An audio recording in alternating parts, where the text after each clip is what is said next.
خواجہ صاحب پہنچتے ہیں سپریم کورٹ میں، وہ کہتے ہیں میں نے فیصلہ ریزرو کر کے آدھے گھنٹے میں فیصلہ بھی سنا دیا۔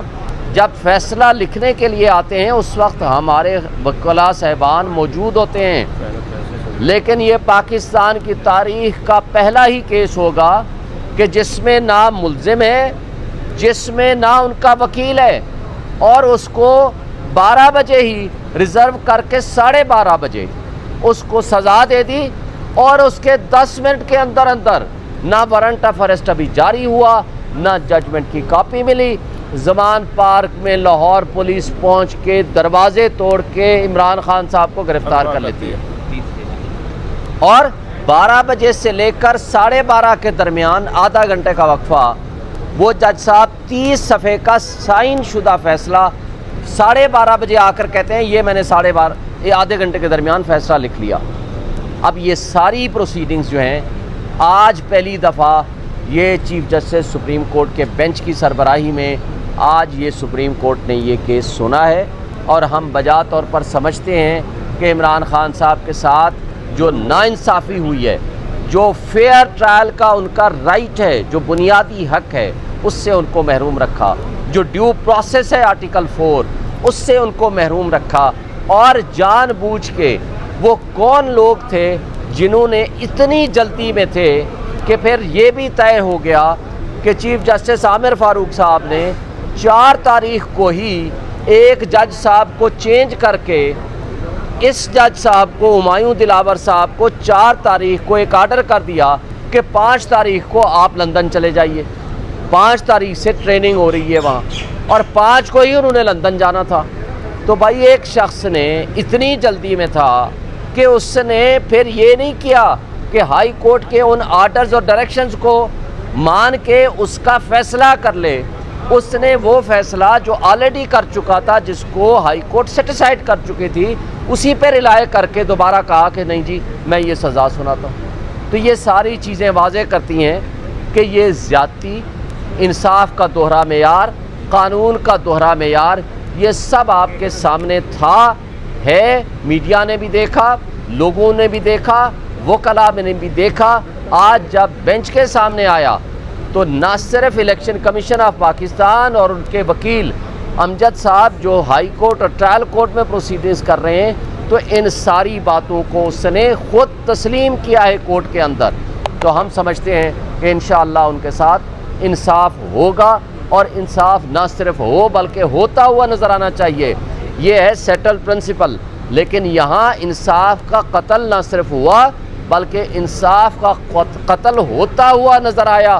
ہمایوں دلاور صاحب سے۔ نے دیکھا یہ 7 تاریخ کو ہم نے اپیل فائل کی، 8 تاریخ کو فکس ہوئی، اور 8 تاریخ کو ہم نے بڑا ریکویسٹ کی یہ سارے گراؤنڈز لے کے کہ آپ اس فیصلے کو سسپینڈ کر دیں، سینٹنس کو سسپینڈ کر دیں، لیکن جج صاحب نے کہا نہیں میں 2 سے 3 دن لگاؤں گا یا 4 دن میں فکس ہو جائے گی، لیکن پورے 17 دن بعد جا کر کے کل فکس ہوئی، اور اب کل لگی ہوئی ہے صبح مارننگ میں، اور سپریم کورٹ نے کہا ہے مناسب ہے کہ وہ اپنا فیصلہ بتا دیں، کر دیں، اور جو پھر فیصلہ آئے گا اس کی روشنی میں کہ جو ہمایوں دلاور صاحب کا فیصلہ تھا جس نے ایک دفعہ مینٹینیبلٹی اور نان مینٹینیبلٹی جورسڈکشن کے کویسچن کو ڈیسائیڈ کر دیا، اس کے خلاف ہم نے ریویژن پٹیشن فائل کی، اور اسلام آباد ہائی کورٹ کے چیف جسٹس صاحب نے اس کو ریجیکٹ کر دیا، اس آرڈر کو سیٹیسفائیڈ کر دیا اور ان کو ریمانڈ کر دیا۔ ریمانڈ آرڈر کے خلاف ہم سپریم کورٹ میں آ گئے، اور آنریبل سپریم کورٹ نے یہ حکم دیا کہ جناب آپ جو اسلام آباد ہائی کورٹ کا آرڈر ہے وہ اس کے مطابق جا کر کے وہاں جو آپ کی پٹیشنز پینڈنگ ہیں ان کو جا کر کے ڈیسائیڈ کرائیے۔ اس دوران دوسری مرتبہ ایڈیشنل ڈسٹرکٹ سیشن جج ہمایوں دلاور صاحب نے ہماری درخواست خارج کر دی۔ اس کے بعد ہم دوبارہ کرمنل ریویژن لے کر کے ہائی کورٹ میں چلے گئے۔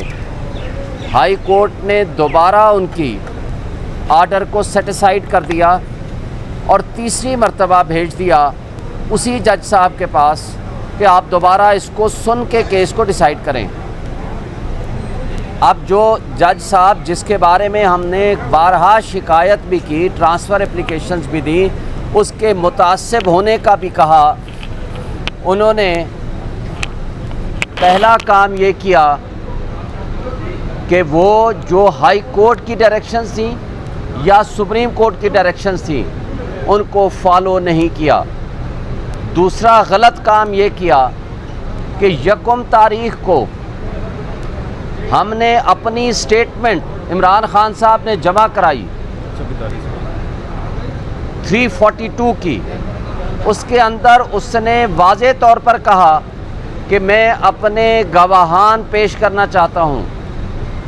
اور گواہان پیش کرنے کی درخواست کے لیے اور لسٹ آف وٹنسز دینے کے لیے 2 تاریخ مقرر ہوئی۔